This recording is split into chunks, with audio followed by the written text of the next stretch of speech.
Welcome back here to another edition of Quick Questions here on the Wolverine. Today we're going to be talking about Michigan football expectations for this upcoming year. J.J. McCarthy and the quarterback battle. Is it an open competition? We'll get into that. Will Johnson start at cornerback? How is Mike Sainristil going to fare on each side of the football? And who emerges as a top receiver this year?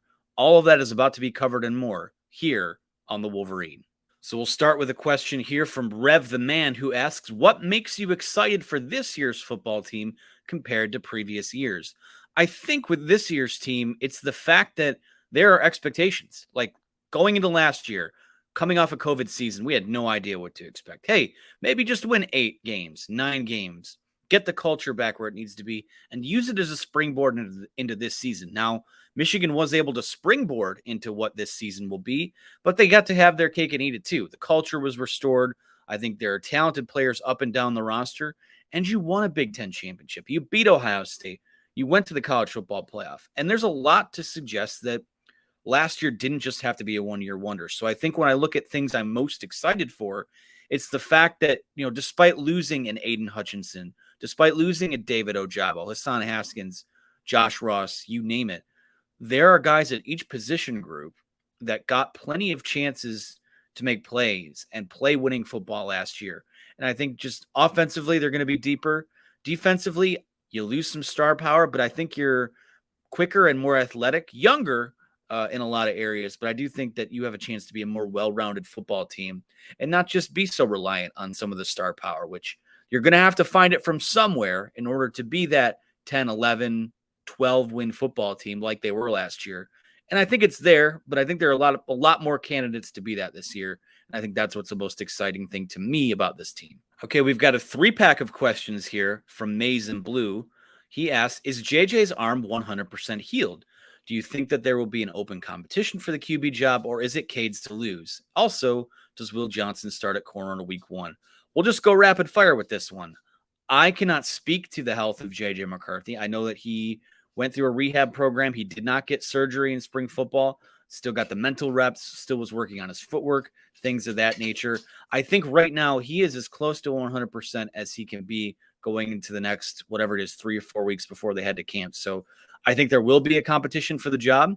I think it's going to be heated. I would call it Cade's to lose, though, given that he has set the baseline for what winning football at Michigan looks like, taking care of the football, not turning over the ball, not taking sacks, making winning plays. I know we fall in love a lot with the arm talent and some of the wow stuff that J.J. McCarthy does. And make no mistake about it, if he can pull all of that together, that's a star in the making at the quarterback position. But also, you have to come up to that level in terms of leadership and poise that a guy like Cade McNamara brought last year. So I do think it's Cade's to lose. I think I would call him the favorite in the here and now, but a lot can happen in camp. And, if JJ is 100% healthy, it's go time. As far as the last question, will Will Johnson start at corner in week 1?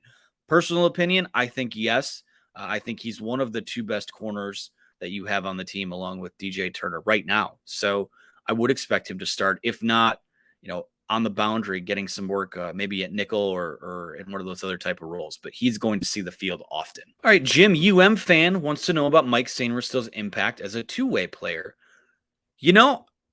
I think his impact is going to be as a 1-way player. And if you want to say it's 2 ways, defense and special teams, I think that is something that Michigan stumbled upon in him being able to take over in the nickel. I think they were very surprised with how well he acclimated to that in the spring. And with how deep Michigan is at wide receiver, I don't know that you necessarily need to force him into snaps over there. Now, if he's game for it, obviously he's made big plays for Michigan in the past at that position. So not going to rule it out. We say 2-way player. There's a chance he's a 3-way player. But I do think most of his contributions are going to come on the defensive side of the ball this year. And I know Michigan's very excited for that as well. So, again, position switch. There's a lot of work still to do. It's a different speed when you get into the regular season, but that seems like a switch that's going to stick for Michigan. Lucas Goins wants to know who emerges as the top receiver this year. Another interesting question. This is a deep position group. I think they probably go 5 or 6 deep there. You've got Roman Wilson and Cornelius Johnson and Mike Sainristil, who we just talked about potentially. And the freshman, Andra Anthony, Darius Clemens, Amorian Walker, you name it. And you get Ronnie Bell back this year. So there's a lot of options there. Everyone's always looking for the next deep threat or the next big thing. I think the answer might just be in the guy that's coming back in Ronnie Bell. I mean, he's been a reliable target for Michigan, even under the radar when you had the trio of wide receivers, Donovan Peoples-Jones, Tariq Black, and Nico Collins. Ronnie Bell emerged as the guy from that group. And I think you could make the case that those three guys probably had a little more high-end talent than what's currently on the roster in the here and now. I like the upside of what they have with Anthony and Clemens and guys like that. Don't overthink this one. I think that Ronnie Bell will be this team's leading receiver and go out with a bang in his 5th year at school. All right, we're going to close this out with a question from Blue Monster going back to the quarterback battle. So Michigan has 2 healthy quarterbacks. How will snaps be split in non-conference, and how will it change going into Iowa? Now, there's a chain reaction thing to all of this because this is something that's going to play out in camp. What happens in camp is going to determine what that dichotomy looks like when the regular season starts. Now, I've been telling people, I think the baseline expectation is probably similar to what Michigan did last year, where Cade took the bulk of the snaps and J.J.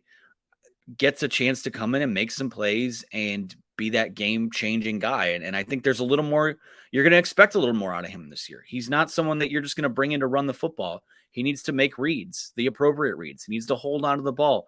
He needs to throw the football a little bit more. I think that Michigan, at the very least, might just keep that same dynamic going. But then when JJ comes on the field, it's not really as much of a tell as it was at times last year. So, again, I do think this battle will stretch into the regular season. I think it's being set up to where if J.J. McCarthy is going to win this job, he's going to have to take it from Cade McNamara. It can't be, it's 50-50. We think Cade, but J.J. has done this. If all things are equal, I do think that Cade will win this job. But if J.J. McCarthy goes and grabs this job from Cade McNamara and gives that offense a different look, because that quarterback position is going to have to wear a little bit more of the burden this year, then all bets are off. I'm really excited to see how it plays out. And I don't know if this storyline is being talked about enough. It certainly is locally, but as a national storyline, where does Michigan fit in the national picture? I think the quarterback situation is a huge storyline. All right. Thanks to everyone for the questions here on the Wolverine. We appreciate you as always. Be sure to like the video, hit subscribe below. Subscribe to the Wolverine. Still $1 for a year subscription. That is also in the description below. Appreciate you guys jumping in, and we'll take some more questions and hash it out here again soon. Thanks for watching.